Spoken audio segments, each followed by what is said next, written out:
श्री सरस्वती नमः, श्री कृष्णाय नमः। देखिए, आज मैं श्राद्ध की तिथियों को आपको बताता हूँ। आप उनको देख सकते हैं। आपको लगे कि ये तिथि तो इतनी बजे से चल के इतनी बजे समाप्त हो रही, फिर तो वो तिथि रहेगी नहीं, तो वो अपने हिसाब से श्राद्ध मना सकता है। मैंने अपने शांत सुखाय वीडियो बनाया है। जो मेरे लिखे हुए इसको देखना चाहते हैं, मानना चाहते हैं माने, नहीं मानना चाहते हैं नहीं माने, परंतु कोर्ट कचहरी संबंधी बातें न करें। इससे ब्राह्मण की मर्यादाएं समाप्त हो जाएगी। कि देखो ब्राह्मण कैसे श्वान की तरह व्रत पर्व को लेकर लड़ रहे हैं, जैसे उनकी कोई जागीरी जा रही हो। तो इस बात को ध्यान में रखें।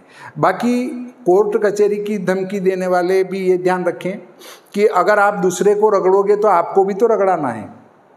भाई, आपने वकील किया कि इसको तो मैं रगड़ दूंगा कोर्ट में, बिल्कुल रगड़ दीजिए, पर क्या आप कि कोर्ट आपके घर आके लगेगी क्या?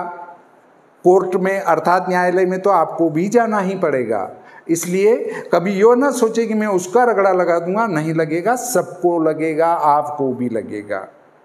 अगले बिंदु पर जब आप आते हैं तो श्राद्ध दो प्रकार के होते हैं। एक तो होता है पार्वण श्राद्ध, एक होता है एकोदिष्ट श्राद्ध। दो प्रकार के श्राद्ध हैं। पार्वण श्राद्ध किया जाता है पिताजी, दादाजी, परदादाजी और उनसे भी आगे वाली पीढ़ी का, उनके पिताजी का आप करना चाहें तो कर सकते हैं। और इनकी पत्नियां, मतलब माता दादी वगैरह, ये वाली पीढ़ी और इनकी पत्नियां और नानी जी, नाना जी, उनके पिताजी और उनकी पत्नियां, इनका जो श्राद्ध होता है वो पार्वण श्राद्ध किया जाता है और इस तिथि को अपराह्न व्यापिनी ली जाती है। एकोदिष्ट श्राद्ध है वो पिताजी वाली पीढ़ी, मतलब पिताजी के पिताजी और उनकी पत्नियां, और नाना जी के पिताजी और उनकी पत्नियां, उनको छोड़कर भाई बहन संतान वगैरह जो भी अन्य आ गए, जितने भी रिश्तेदार, उनका श्राद्ध एकोदिष्ट किया जाता है। पार्वण श्राद्ध का काल है वो अपराह्न काल है और एकोदिष्ट श्राद्ध है वो मध्याह्न काल है। अब देखिए, पार्वण श्राद्ध को लेकर भी वैसे कोई शंका नहीं है, पर एकाध दो व्यक्ति उसमें उस चीज को बिगाड़ने के चक्कर में हैं कि जो सनातन की मर्यादा चली आ रही उसमें एक मैं भी टांग फंसा दूं, ऐसे लोग भी हैं। तो इसमें अपराह्न काल तीन प्रकार का है। एक अपराह्न तो दिन के दो भाग, पूर्वाह्न और अपराह्न। एक भाग है वो तीन भाग, पूर्वाह्न, मध्याह्न और अपराह्न। एक है वो पांच भाग में से चौथा भाग अपराह्न। तो जो चौथे भाग में व्याप्त तिथि होती है उसको पार्वण श्राद्ध में ग्रहण किया जाता है, परंतु कुछ गिनती के लोग हैं वो तिथि के दो भाग करके उसको अपराह्न कहते हैं कि इसमें व्याप्त तिथि को ग्रहण किया जाना है, परंतु वो सार्वजनिक रूप से मान्यता प्राप्त नहीं है। अगर हम वाराणसी के विद्वान लें तो वहाँ के अधिकांश विद्वान भी दिन को 5 भाग करके ही अपराह्न काल लेते हैं, चौथा भाग। यदि हमारे इधर के पंचांगकर्ताओं को देखें तो वे भी दिनमान के 5 भाग करके ही चौथा भाग अपराह्न लेते हैं। इसलिए आपको किसी प्रकार के संदेह में पड़ने की कतई आवश्यकता नहीं है।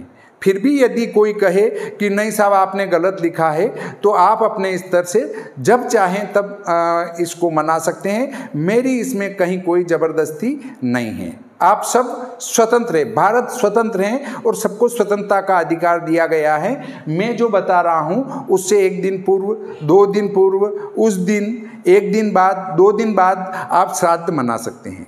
इसके बाद अगला बिंदु आता है कि हमारा भरनी का श्राद्ध एक जगह पढ़ने में आया कि वो पंचमी को मनाया जाता है, ये बात गलत है।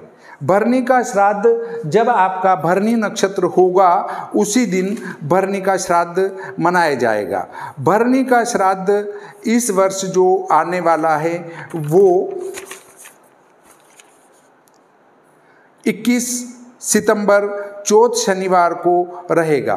भरनी श्राद्ध मैं इसमें लिख देता हूँ भले 21 तारीख को भरनी श्राद्ध। उसका तिथि से कोई संबंध नहीं है। ये जो है नक्षत्र भरनी वो इन समयों में व्याप्त होना चाहिए और चतुर्थी को ये भरनी दोनों काल में व्याप्त हैं, इससे भरनी का श्राद्ध इसी दिन होगा। अब पार्वण श्राद्ध की हम बात कर चुके। पार्वण श्राद्ध में एक बात आ रही है कि एक षष्ठी का जो श्राद्ध है वो 2 दिन आ रहा है, पंचमी षष्ठी, षष्ठी सप्तमी, यहाँ आपके चक्कर पड़ेगा। इसका मैं स्पष्टीकरण कर देता हूँ कि हमारे नीमच, अजमेर और हमारा ले लेते हैं रतलाम, इससे जो पश्चिम में है अर्थात उदयपुर, जोधपुर, बाड़मेर, जैसलमेर, इधर चलें तो गुजरात, मुंबई, ये वाली जो पट्टी है इसमें पंचमी और षष्ठी का श्राद्ध एक साथ होगा 22 सितंबर को। और नीमच, अजमेर, रतलाम, धारजाबुआ, ये वाली जो पट्टी है इसमें संदिग्ध स्थिति बनती है, इसमें भी कर सकते हैं, इसमें भी कर सकते हैं, वो मध्यस्थ आ रहा है।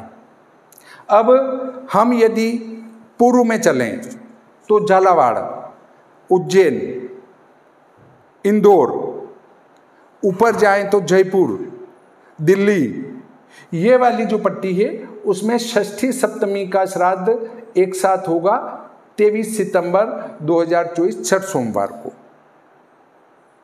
अब मैं श्राद्ध बता देता हूं आपको। भाद्रपद शुक्ल पक्ष 14 मंगलवार 17/9/24 को पूर्णिमा का श्राद्ध होगा दोनों प्रकार से। भाद्रपद शुक्ल पक्ष पूर्णिमा बुधवार, वो 14 मंगलवार था, ये पूर्णिमा बुधवार, बोलने में गलती हो गई हो तो एक बार सुधार लेना। भाद्रपद शुक्ल पक्ष 14 मंगलवार 17/9/24 को दोनों श्राद्ध पूर्णिमा के। भाद्रपद शुक्ल पक्ष पूर्णिमा बुधवार, ये मंगलवार था, ये बुधवार। 18/9/24 प्रतिपदा का श्राद्ध रहेगा दोनों प्रकार से। आश्विन कृष्ण पक्ष दूज गुरुवार, बीज गुरुवार 19/9/24 को द्वितीया का श्राद्ध है। आश्विन कृष्ण पक्ष तीज शुक्रवार 20/9/24 को तृतीया का श्राद्ध है। चौथ शनिवार आश्विन कृष्ण पक्ष, ये सब आश्विन कृष्ण पक्ष है, आप ध्यान रखें, बोलने में शुक्ल पक्ष आ जाए तो भी कृष्ण ही समझना। चौथ शनिवार 21 सितंबर को चतुर्थी का श्राद्ध है और भरनी का भी श्राद्ध है। पंचमी रविवार 22 सितंबर को पंचमी और षष्ठी का श्राद्ध एक साथ है और पंचमी का श्राद्ध है। ये मैंने पूर्व में आपको बता दिया था कि पंचमी षष्ठी, षष्ठी सप्तमी कैसे है। फिर छठ सोमवार 23/9/24 को षष्ठी और सप्तमी का श्राद्ध है और षष्ठी का श्राद्ध है। सप्तमी मंगलवार 24/9/24 को अष्टमी और सप्तमी का श्राद्ध है। इधर अष्टमी का श्राद्ध है, इधर सप्तमी का श्राद्ध है। अष्टमी बुधवार 25/9/24 को नवमी का श्राद्ध है, इधर अष्टमी का श्राद्ध है। नवमी गुरुवार 26/9/24 को दशमी का श्राद्ध है, इधर नवमी का श्राद्ध है। दशम शुक्रवार 27/9/24 को एकादशी का श्राद्ध है, इधर दशमी का श्राद्ध है। 11 शनिवार 28/9/24 को पार्वण श्राद्ध नहीं है और इधर एकादशी का श्राद्ध है। 12 रविवार 29/9/24 को द्वादशी का श्राद्ध है, द्वादशी का श्राद्ध है। 13 सोमवार 30/9/24 को त्रयोदशी का श्राद्ध है, त्रयोदशी का श्राद्ध है। 14 मंगलवार 1/10/24 को चतुर्दशी का श्राद्ध है, चतुर्दशी का श्राद्ध है। अमावस्या बुधवार 2/10/24 को सर्वपित्र अमावस्या का श्राद्ध है दोनों प्रकार से। और आश्विन शुक्ल पक्ष एकम गुरुवार 3/10/24 को माता मह श्राद्ध है, नाना जी का। षष्ठी के श्राद्ध के संबंध में स्थान भेद से अंतर आवेगा। तो ये पूर्वी भारत में इस दिन करेंगे पश्चिमी भारत में इस दिन करेंगे और हमारे यहाँ जो है हम संदिग्ध स्थिति में हैं, इसलिए मैंने पंचांग में पंचमी और षष्ठी का श्राद्ध एक साथ लगाया है। ठीक है, अब अगले बिंदु पर यदि हम चर्चा करें तो एकादशी का श्राद्ध जिनका ये वाला है वो तो दशमी को हो जाएगा, तो व्रत का भेद नहीं आएगा, इसलिए ये एकादशी का श्राद्ध भी कर सकते हैं और द्वादशी का श्राद्ध भी यथावत कर सकते हैं। परंतु यहाँ एकादशी के व्रत के दिन ही एकादशी का श्राद्ध आएगा, तो वहाँ क्या करेंगे?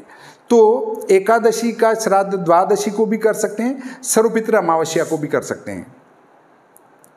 परंतु वे जो चाहते हैं कि मैं तो एकादशी का श्राद्ध एकादशी को ही करूं, तो ऐसी स्थिति में उनको क्या करना चाहिए? ऐसी स्थिति में उनको पंडितों को बुलाकर फल खिलाना चाहिए, फल खिलाकर उनको तृप्त करना चाहिए। इस प्रकार आपका श्राद्ध हो जाएगा।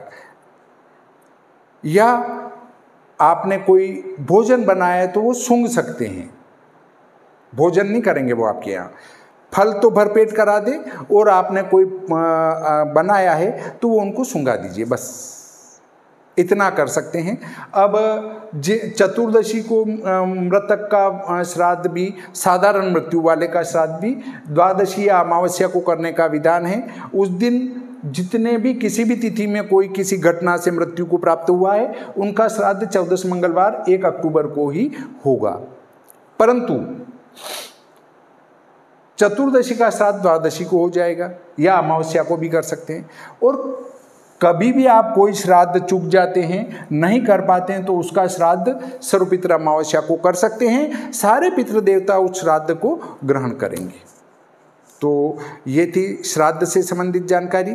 अब इसमें एक शंका उत्पन्न होती है कि साहब तिथि तो 2 बजे बाद लगेगी, फिर हम उसका श्राद्ध कैसे करेंगे?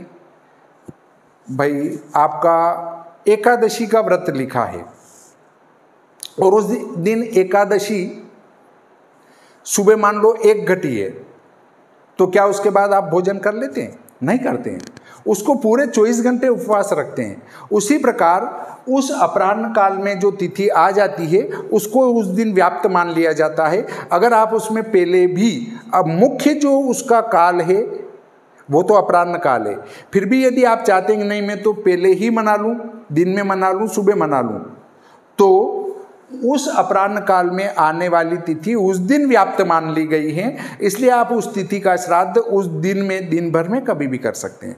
अब आप कहेंगे कि ऐसा शास्त्र प्रमाण बताओ, तो मैं शास्त्र लेकर आपको बताने वाला नहीं हूँ। आप आपकी खुशी से जब चाहें तब कर सकते हैं। स्वांत सुखाय ये मैंने वीडियो बनाया है, तो मैंने जो मेरे पास मार्गदर्शन उपलब्ध है वो मैं आपको दे रहा हूँ कि अपराह्न में जो तिथि जब आ जाती है उसको उस दिन पूरा व्याप्त मान लो श्राद्ध के लिए, अन्य कार्य के लिए नहीं।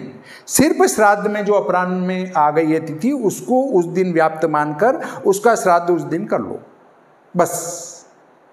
और ये मध्याह्न व्यापिनी तिथि ली जाती है, 5 भाग में जो मध्य का भाग है उसको लिया जाता है। तो यहाँ तो कोई समस्या नहीं आ रही है, सारी की सारी तिथियां अपने यथावत है। इस प्रकार आज का ये प्रकरण यहीं समाप्त करते हैं। श्री सरस्वती नमः, श्री कृष्णाय नमः।